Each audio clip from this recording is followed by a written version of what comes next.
Nous commençons aujourd'hui un parcours qui n'est pas une étude académique ou un enseignement doctrinal, mais une aventure de lecture. Nous allons entrer ensemble dans un texte ancien, inépuisable, rugueux et vivant. Vous avez des parcours très différents. Certaines personnes sont familières de la Bible, d'autres ne la connaissent pas du tout. Certaines font partie d'une institution religieuse et d'autres non. Mais je crois que nous sommes toutes rassemblées par le désir d'approfondir, de découvrir entièrement ou autrement ce texte riche et inépuisable qu'est la Bible. Le but de ce cours, c'est de vous donner des clés de lecture des textes bibliques. Nous allons creuser les 3 premiers chapitres de la Genèse.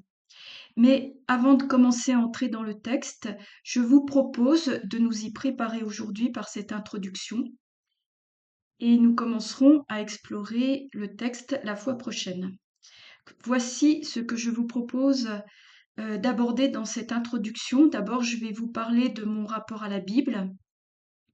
J'aborderai ensuite une question de vocabulaire concernant l'expression Ancien, Nouveau Testament.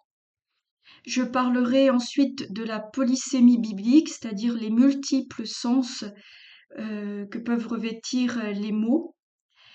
Je vous donnerai quelques principes de lecture, je vous parlerai de ma traduction et puis je ferai une présentation plus générale sur le cours. Alors d'abord, quel est mon rapport à la Bible? Personnel. Depuis toute petite, je lis la Bible. Cela a commencé avec une Bible pour enfants que j'avais reçue à Noël en cadeau et je me souviens encore des récits, des images. Puis, dans le monastère où j'ai vécu, j'ai reçu une formation biblique qui a duré 7 ans, ainsi qu'une initiation à l'hébreu et au grec biblique. Cette formation a été approfondie au fil des ans. Conférences bibliques données régulièrement à l'abbaye par des biblistes de qualité. Je vous cite simplement quelques noms parmi d'autres. Anne-Marie Pelletier, Père Vanois, Père Mercier, Père Standert. Depuis 1993, l'année où je suis entrée au monastère, je pratique quotidiennement ce que les moines appellent la Lectio Divina. C'est une manière monastique de lire la Bible, à la fois priante et rigoureuse. J'en ai parlé dans la conférence que j'ai donnée sur la prière au Sésame en avril 2023 et qui se trouve en ligne sur mon site. Enfin, depuis des années, je lis des ouvrages de biblistes divers, ou des chrétiens de différentes confessions, ou bien des juifs, et je m'appuie sur ces ouvrages dans ce cours. Pour vous citer aussi quelques noms, André Ouénin, Thomas Römer, Philippe Haddad. Alors, je pourrais vous proposer une bibliographie, bien sûr, si vous êtes intéressé. Ce parcours ne fait pas pour autant de moi une sachante, je ne parle pas en experte qui détiendrait une vérité, mais en chercheuse qui avance avec vous. Je vais vous lire un récit qui est tiré des Pères du désert, ma tradition, pour mettre tout le monde à l'aise. Alors une précision, le texte parle de l'écriture, il s'agit donc de la Bible. Des anciens vinrent un jour chez l'abbat Antoine, et l'abbat Joseph était avec eux. Voulant les éprouver, l'ancien leur proposa un mot de l'écriture, et, commençant par les plus jeunes, il leur demanda ce que voulait dire ce mot, et chacun parlait de son mieux. Mais l'ancien disait à chacun, « Tu n'as pas encore trouvé. » Finalement, il dit à l'abbat Joseph, « Toi, comment interprètes-tu cette parole ?» Il répondit, « Je ne sais pas. » Alors l'abbat Antoine dit, « Vraiment, c'est l'abbat Joseph qui a trouvé la voie en disant, « Je ne sais pas. » C'est l'attitude que je vous propose d'adopter face au texte biblique qui est la mienne, celle de dire « je ne sais pas ». Car ce texte échappe à tout savoir qui l'enfermerait et le réduirait. Donc nous en sommes tous et toutes au même point. Un mot maintenant de vocabulaire, une précision. Pour ceux qui sont chrétiens, vous êtes habitués à entendre parler de l'Ancien, du Nouveau Testament. L'Ancien Testament chrétien correspond globalement à la Bible juive, le Tanakh, mais il s'en distingue par l'ordre des livres, par la présence éventuelle de livres supplémentaires qui varient suivant les traditions chrétiennes, et par des différences de traduction. Le mot testament traduit l'hébreu bérite qui signifie alliance. Parler d'Ancien Testament, c'est donc parler d'une ancienne alliance. Dans la Bible, le terme alliance renvoie à la relation que Dieu établit d'abord avec l'humanité, puis de manière particulière avec le peuple d'Israël. Depuis quelques décennies, certains chrétiens, soucieux d'éviter la connotation péjorative du mot ancien, qui peut laisser entendre des passés, parlent plutôt de première alliance. Dans ce cours, j'ai fait le choix d'utiliser la terminologie juive et je parlerai du Tanakh pour désigner ce que les chrétiens désignent sous le nom Ancien Testament ou Premier Testament. Pour moi, c'est une manière simple et juste de respecter cet héritage. Voici le sens du terme Tanakh. Il s'agit d'un acronyme formé des initiales de Torah, qui veut dire enseignement, qui désigne les 5 premiers livres de la Bible, dont la Genèse que nous allons étudier. Nevi'im, qui se rapporte aux prophètes, et Ketuvim, qui se rapporte aux écrits de sagesse. Ces 3 grandes parties de la Bible hébraïque rassemblent chacune plusieurs livres. La Bible est donc une véritable bibliothèque, écrite à des époques différentes et par des auteurs différents. Je vais aborder maintenant la polysémie biblique. La Bible est inépuisable, ses sens sont multiples, et chacun reçoit le sens selon ce qu'il est et selon ce qu'il vit à tel ou tel moment de son histoire. Il ne s'agit pas d'une posture de moderne, comme peut-être on pourrait le penser. Les anciens en avaient tout autant conscience. Je vais vous lire un passage de saint Éphrem, qui était un chrétien de Syrie qui a vécu au IVe siècle. S'il n'y avait qu'un sens à donner aux paroles de l'Écriture, le premier interprète le trouverait et les autres auditeurs n'auraient plus le fatigant travail de la recherche ni le plaisir de la découverte. Chacun comprend selon sa capacité et il interprète comme il lui est donné. Fin de la citation. Et puis, si on se tourne vers le judaïsme, on trouve souvent exprimé ceci, que chaque verset biblique a 70 significations, ce qui veut dire que les significations sont infinies puisque 7 renvoie au chiffre de la perfection. Donc là, il s'agit de 7 fois 10. Autant dire qu'il y a un vaste champ de sens qui s'ouvre devant nous chaque fois que nous plongeons dans la Bible. Alors, inépuisable ne veut pas dire qu'on aborde le texte de manière n'importe comment. Il y a une règle de fond qui est de toujours s'appuyer sur le texte lui-même, ne pas lui faire dire ce qu'on aimerait y trouver en ayant déjà en tête un sens au moment où on entre dans l'exploration du texte. Alors je dis que la Bible est inépuisable, que ça dépend du lecteur, comme Éphrem nous l'a dit aussi, mais en fait cela vient d'abord du texte lui-même qui a été mis par écrit en hébreu. Selon nos critères modernes, l'hébreu peut sembler imprécis, mais c'est en réalité une langue dense, poétique et ouverte, qui suggère plusieurs sens à partir d'une même racine. Alors, nous allons voir cela. Il s'agit d'une langue polysémique. Dans le texte biblique originel, nous avons les racines des mots. Les voyelles ne sont pas données. Or, une racine peut avoir des sens totalement différents. Ce qui veut dire qu'on ne peut pas dire voilà le sens comme s'il n'y en avait qu'un et qu'il serait définitif. Le texte biblique n'est pas idéologique. C'est le contexte qui va indiquer dans quel sens comprendre le terme et parfois il y a plusieurs compréhensions possibles. Et c'est sûrement là que le texte devient le plus fécond. Je vais vous donner simplement deux exemples, mais nous aurons l'occasion de rencontrer plusieurs cas quand nous étudierons le texte. Un premier exemple, la racine barak, qui est composée des lettres bet, resh et kaf. Alors, vocalisé, on va avoir barar, qui veut dire bénir, et vocalisé autrement, on trouvera berer, qui signifie genou. Pour nous, bénédiction et genou n'ont pas forcément quelque chose à voir, mais dans la mentalité biblique, les deux sont liés. Bénir, c'est plier le genou, s'incliner devant la source de vie. La bénédiction, ce n'est pas une formule magique, c'est une attitude du corps et du cœur qui reconnaît que tout est don. On pourrait dire à partir de l'hébreu que bénir, c'est plier le genou intérieurement, reconnaître que la vie ne vient pas de soi. Deuxième exemple, la racine kadash, formée de kof, dalet et shin. Alors cette racine a donné kadosh, saint, qui veut dire mis à part pour Dieu.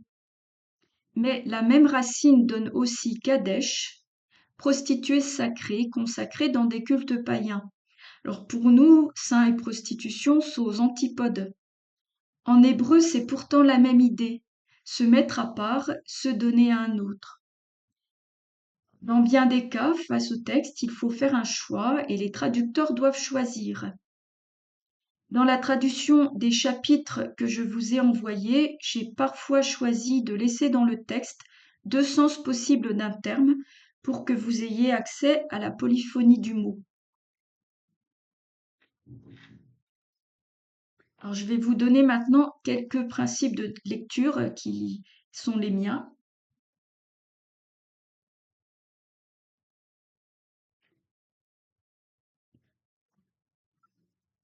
Lire un passage biblique, ce n'est pas l'isoler pour en tirer une vérité toute faite.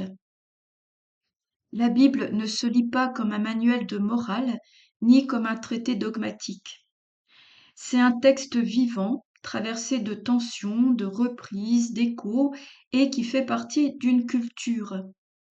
Pour entrer dans sa dynamique, voici trois principes essentiels de lecture. Premier principe, l'attention à l'hébreu. La langue hébraïque est porteuse d'une autre culture que la nôtre, c'est une autre façon de se situer dans le monde, dans le temps, dans la relation à soi, aux autres, à Dieu. On ne va pas faire de l'hébreu ensemble, mais je vous donne juste quelques clés pour illustrer les différences entre français et hébreu. Par exemple, le verbe avoir n'existe pas. On dira David a une maison, c'est-à-dire possède une maison. Les David bayit, mot à mot, a David une maison. Là, il n'y a pas de verbe avoir, mais c'est une relation qui est exprimée. Ce n'est pas la possession qui est centrale, mais c'est le lien. Une autre différence, il n'y a pas de temps grammatical au sens où nous l'entendons en français. Pas de passé, présent, futur marqué comme tel. Seul le contexte permet de dire si l'action est passée, présente ou à venir. Cela veut dire que le temps dans la Bible n'est jamais linéaire, figé, il est à interpréter.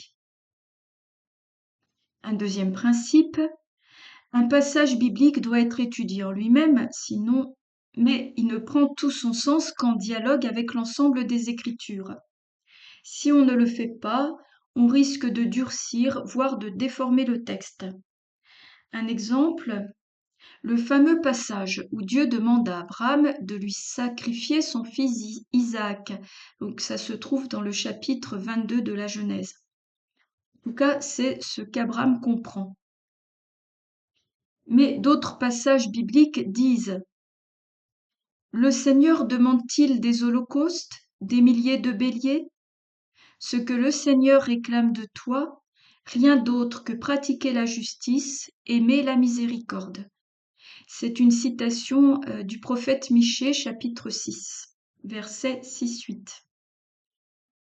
Un autre passage, c'est la fidélité que je désire, non le sacrifice. Donc c'est tiré cette fois-ci du prophète Osée, chapitre 6, verset 6.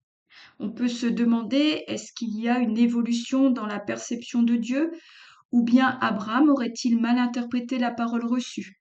C'est une question que je laisse ouverte. Un autre exemple, cette fois-ci tiré de l'Évangile, alors c'est un exemple célèbre, puisqu'il est même entré dans la culture populaire, l'invitation de Jésus à tendre l'autre joue. Je vous lis le passage exact dans l'Évangile de Matthieu, chapitre 5, verset 39.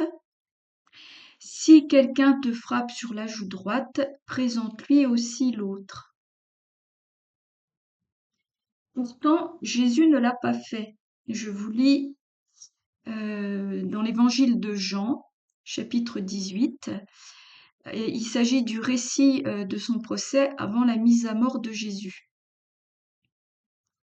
Lors de son procès chez le grand prêtre, un garde le gifle. Jésus répond, si j'ai mal parlé, témoigne du mal. Mais si j'ai bien parlé, pourquoi me frappes-tu? Alors, on peut se demander, est-ce que Jésus enseigne une chose et il en fait une autre? Ou bien alors, est-ce que son enseignement n'est pas à prendre au pied de la lettre? Là encore, je laisse la question ouverte et je vous laisse réfléchir ou méditer dessus. Un troisième principe, si nous lisons les Écritures à partir de notre propre culture, comme seule grille de lecture, nous risquons des contresens ou même des usages idéologiques du texte. Un exemple d'un passage que nous commenterons plus longuement, tiré de la Genèse. Dieu prit Adam et le plaça dans le jardin. Alors, quand on se représente la scène, le verbe prendre peut sembler brutal, comme si Dieu arrachait l'humain à un lieu pour le placer de force dans un autre. Mais dans la culture biblique, le verbe prendre signifie aussi choisir, élire, mettre en valeur. Ce thème de l'élection est très présent dans toute la Bible, même s'il n'est pas évident à faire entendre dans nos traductions. Un autre exemple, il s'agit d'un contresens très répandu, l'opposition entre la chair et l'esprit, que l'on trouve dans les lettres de l'apôtre Paul. Beaucoup pensent que Paul oppose le corps, la chair, à l'âme ou à une réalité spirituelle désincarnée. Et les passages des lettres de saint Paul ont été commentés dans ce sens durant plusieurs siècles, d'où des spiritualités qui ont mené au mépris du corps. Mais dans la mentalité biblique, qui était la culture de Paul, la chair désigne la condition humaine laissée à elle-même sans Dieu. Ce n'est pas le corps en soi. Il s'agit de l'humanité vulnérable, exposée, faillible. Cela change tout. Quant au terme esprit, pneuma, il ne s'oppose pas au corps, mais il désigne la vie animée par l'esprit, c'est-à-dire par le souffle. Donc on aura l'occasion de reparler de ce sujet. Mais on comprend bien déjà que Paul n'enseigne pas une opposition entre corps et une réalité désincarnée, malgré tous les commentaires qui ont été faits dans ce sens. Un dernier exemple, le verset tiré de l'Évangile de Matthieu au chapitre 10. Ne croyez pas que je sois venu apporter la paix sur la terre. Je ne suis pas venu apporter la paix, mais l'épée. Ce verset est parfois utilisé par des groupes chrétiens extrémistes pour justifier la violence religieuse. On entend des discours de ce genre, par exemple aux États-Unis. Ces chrétiens ont tiré toute une idéologie en contradiction totale avec le message du Christ. Mais le mot grec traduit ici par épée désigne en réalité le couteau du sacrifice. Il évoque une séparation intérieure. On pourrait dire avec un mot qui n'existe pas en français, une diffusion. Il s'agit d'une parole de vérité et non d'un appel à la guerre. La Bible est donc dans sa lettre même antidogmatique. Elle peut dire une chose et une autre. Nous n'allons pas l'explorer en cherchant à travers elle la vérité au sens d'une vérité dogmatique doctrinale. Nous n'allons pas chercher le sens de tel ou tel passage, mais nous allons chercher ensemble à faire sens. Et la Bible, comme tous les grands textes appelés sacrés de l'humanité, fait sens. C'est pourquoi elle peut rejoindre autant des personnes croyantes que non croyantes ou en recherche. Je vais vous dire à présent un mot au sujet de ma traduction. Le texte sur lequel nous allons travailler est une traduction que j'ai faite.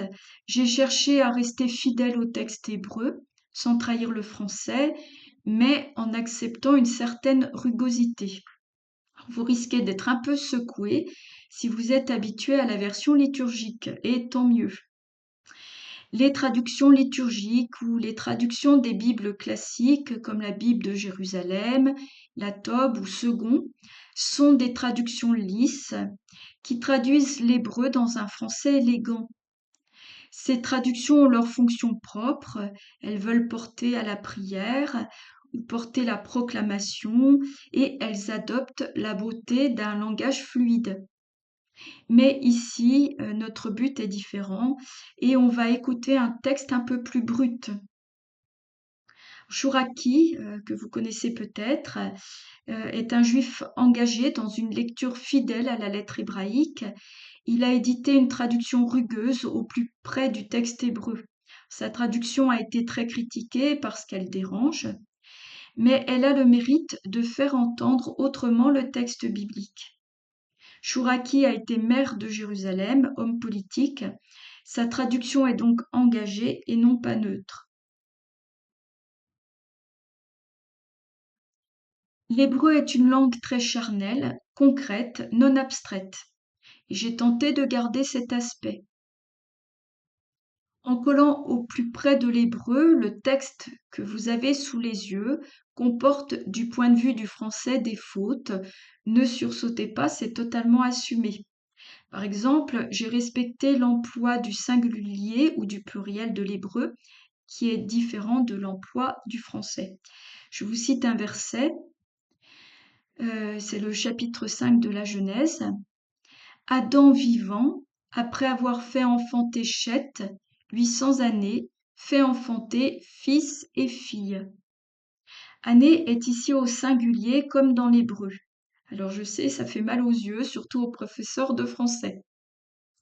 Mais dans cet exemple, l'hébreu indique un bloc d'années qui forme un tout, une période très longue. La traduction que je propose est une invitation à se laisser dépayser, à entrer dans un autre monde culturel et à laisser de côté ce que l'on sait ou croit savoir. Et ça vaut tout autant pour moi. J'ai dû me laisser déplacer en effectuant cette traduction. Je vous propose donc une aventure partagée à travers ces récits très anciens, mais aussi peut-être plus proches qu'on peut le penser. Alors, un mot général sur le cours. L'idéal pour profiter de ces enseignements sur la Bible serait de vous investir, de lire les textes à l'avance, de vous en imprégner. Sinon, les cours pourront au mieux vous intéresser. Mais si vous vous êtes investi en vous posant des questions, en réagissant, vous profiterez davantage des rencontres que nous aurons, vous assimilerez mieux les cours et les textes viendront vous rejoindre parce que vous les aurez auparavant habités. Alors, comment le cours va se dérouler? Chaque séance durera environ 1h45. D'abord, un quart d'heure d'échange pour ouvrir le cours. Je poserai des questions pour vous éveiller à ce qui va suivre. Je parlerai pendant environ 1 heure.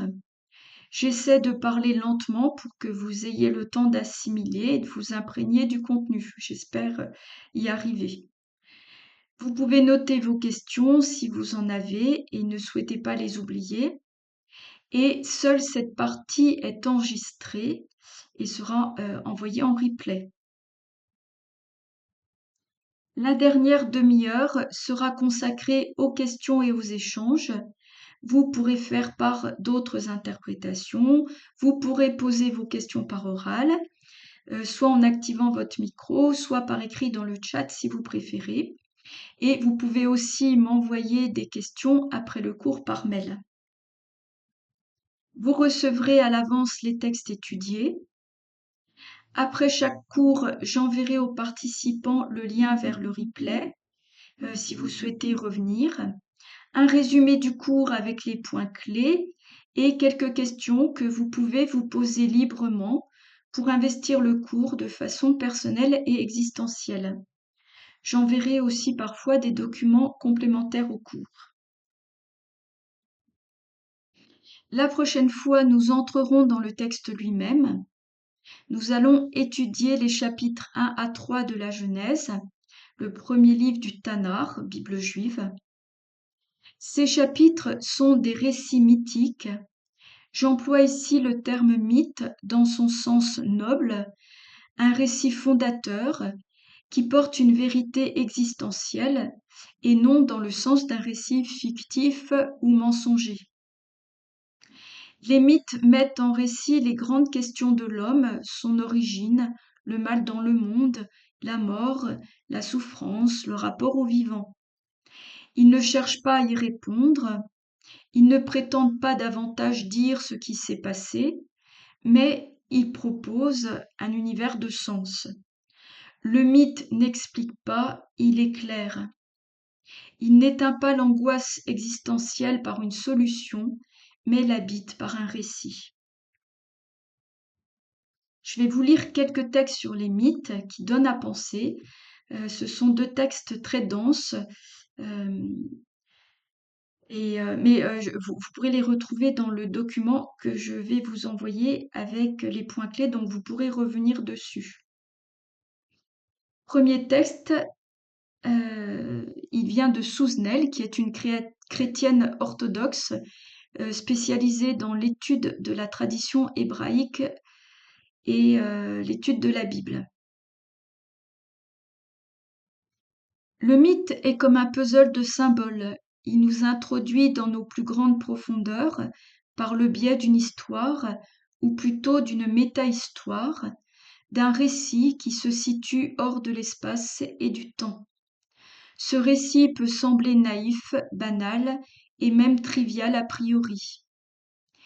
Il n'en est alors que plus efficace, car le mythe a pour fonction de nous faire accéder à une réalité supérieure, intransmissible à notre mental, sans un truchement. Donc le truchement dont elle parle, ce sont les intermédiaires, le récit, les images, les symboles, qui viennent parler à notre inconscient, qui viennent toucher la profondeur de notre être, de notre cœur profond. Je vais vous le relire une deuxième fois pour que vous puissiez vous en imprégner, mais encore une fois, vous le retrouverez dans le document que je vais vous envoyer. Le mythe est comme un puzzle de symboles. Il nous introduit dans nos plus grandes profondeurs par le biais d'une histoire, ou plutôt d'une méta-histoire, d'un récit qui se situe hors de l'espace et du temps. Ce récit peut sembler naïf, banal et même trivial a priori. Il n'en est alors que plus efficace, car le mythe a pour fonction de nous faire accéder à une réalité supérieure, intransmissible à notre mental sans un truchement. Le deuxième texte vient d'André Wénin, bibliste, théologien belge catholique. Il a enseigné à la faculté de théologie de l'Université catholique de Louvain. Je vous lis. En proposant une réponse sous une forme narrative qui ne cadenasse jamais le sens, le récit invite le lecteur à entrer en dialogue avec lui pour penser son existence. Aussi, interpréter un mythe revient à confronter deux récits, celui qui est écrit et qui requiert la plus grande attention, et celui que le lecteur se fait plus ou moins consciemment de sa propre vie et à partir duquel il vient au texte. Alors là, André Hénin met bien en lumière l'importance du texte lui-même, son respect, mais aussi l'attention à sa propre vie avec laquelle le texte entre en résonance, comme nous en avons parlé dans cette introduction. Un dernier mot au sujet du texte que nous aborderons la prochaine fois pour vous mettre en appétit. Nous allons commencer par lire et étudier le premier récit de création. Il ne s'agit pas d'un reportage sur les origines, ni d'un traité scientifique. Il s'agit d'un poème, d'une parole qui structure notre rapport au monde, au temps, à la vie. Merci de votre écoute, de votre participation. Rendez-vous au prochain cours pour plonger ensemble dans le premier chapitre de la Genèse.